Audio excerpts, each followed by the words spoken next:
Isang estudyante ang huli sa pagbebenta ng shabu sa ikinasang bypass operation ng kapulisan sa bayan ng San Agustin, Romblon. Nakatutok dyan si Patrolwoman Desiree Padilla. Isang joint task force na binubuo ng mga tauhan mula sa iba't ibang ahensya ng batas ang nagkandak ng matagumpay na anti-illegal drug operation sa Barangay Dubduban, San Agustin, Romblon.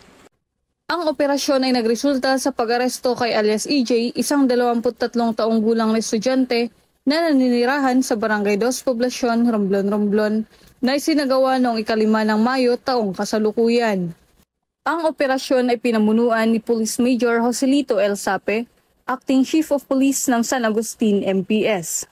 Sa naturang operasyon, si Police Staff Sergeant Jolly T. Juan ang naging acting pusher buyer at arresting officer.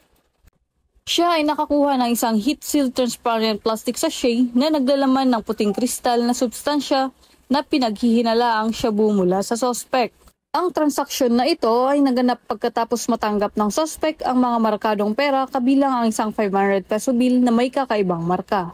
Pagkatapos ng pag-aresto, kasama ang mga opisyal ng barangay, sinagawa ang isang body search sa sospek kung saan nakumpiska ang ilang mga bagay tulad ng pera, isang motorsiklo, isang cellphone at iba pang mga gamit na may kaugnayan sa aktibidad ng droga.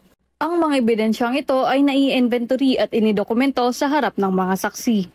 Sa kasalukuyan, ang suspect ay nasa kustodiya ng pulisya habang inihahanda ang kaukulang kaso para sa paglabag sa RA 9165.